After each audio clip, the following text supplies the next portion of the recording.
my name is Sophia Weedle, and my speech is about why small towns need diversity education.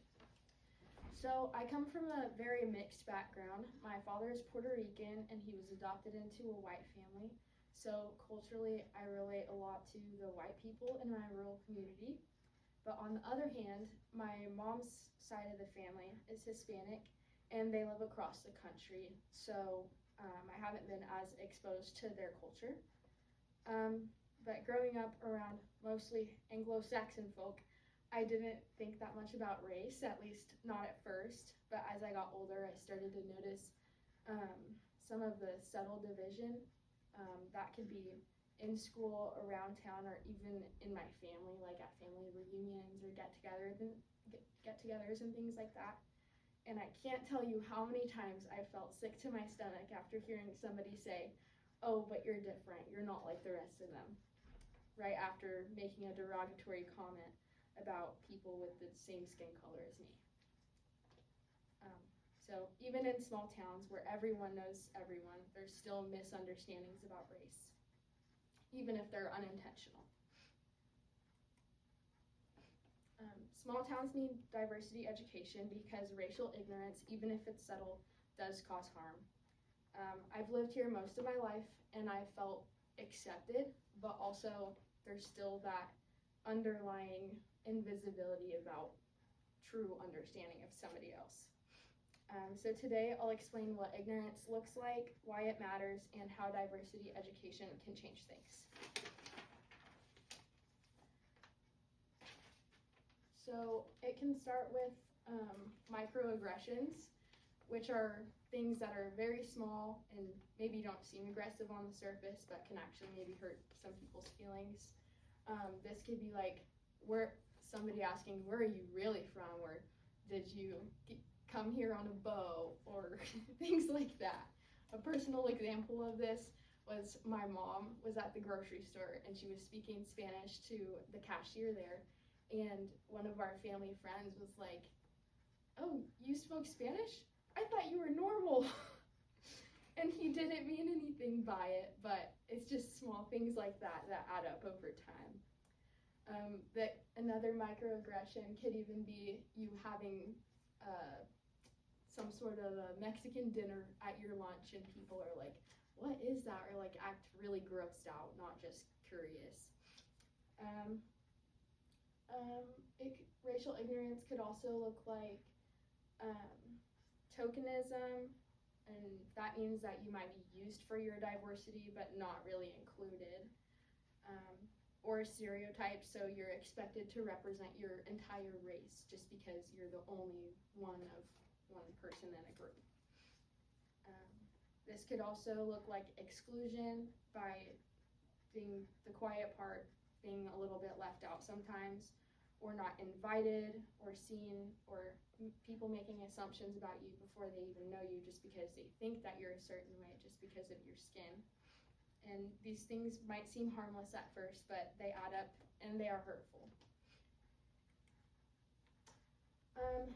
These things matter because they greatly affect students of color and the students who are doing them, and it just matters for everybody. So some of the effects on students of color would be feeling like you don't belong in your hometown, feeling like there's somebody that you don't really relate to, or just not really completely feeling understood and like everybody else has somebody but you don't. Or pressure to hide your culture just to fit in, like you might be embarrassed or you don't want to just have to explain yourself in maybe what you're wearing, what you're eating, what your family is celebrating, so some things like that.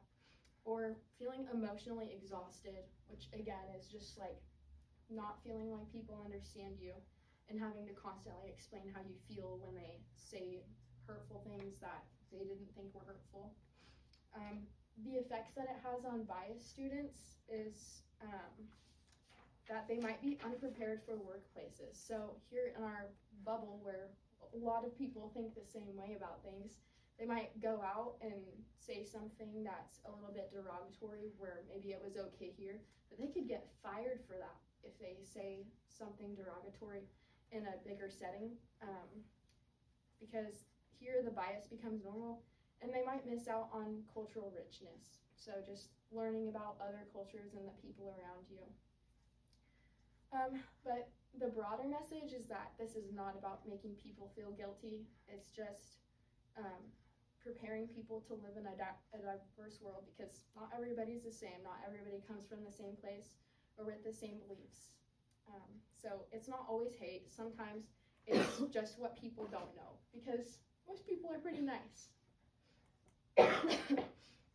So what can cause some of this division would be lack of exposure. So in small towns, we live in a bubble, and that just means that we're used to our life here, don't really know much about the areas around, and we're just used to things being the way that they are. And also because of limited diversity, so that means that if everybody's the same, looks the same, is raised the same,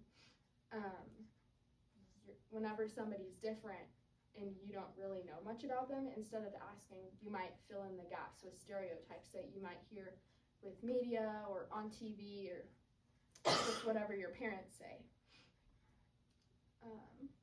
It can also come from it can also come of a lack of inclusive education.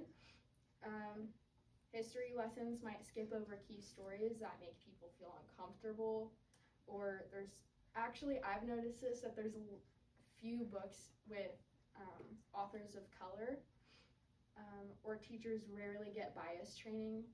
It just seems unimportant. But also, I know that in the US, most of our history with like the Constitution, most of it was not done by people of color sometimes, but so that might be where some of it comes from. But I do think that we should have more books by people of color. But yeah, that's why diversity education isn't optional, it's essential.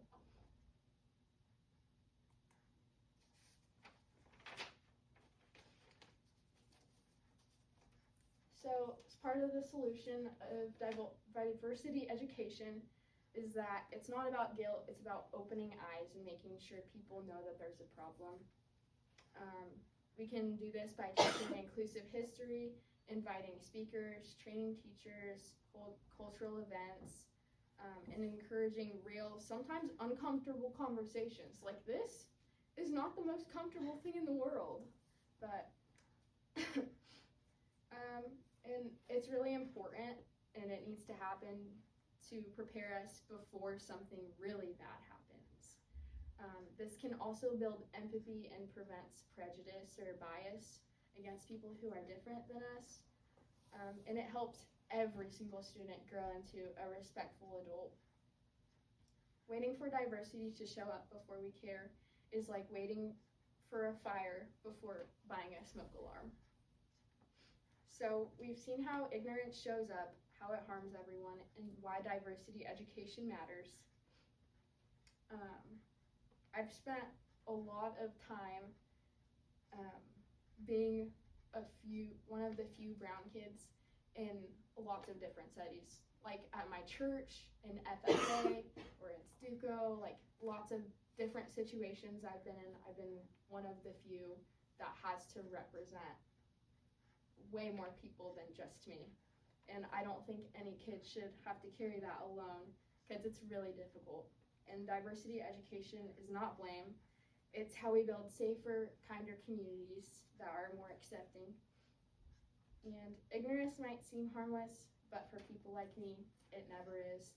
And the key to that is learning as much about it as you can to prevent further damage.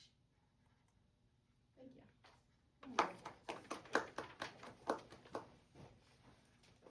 That was 9:20, if not longer.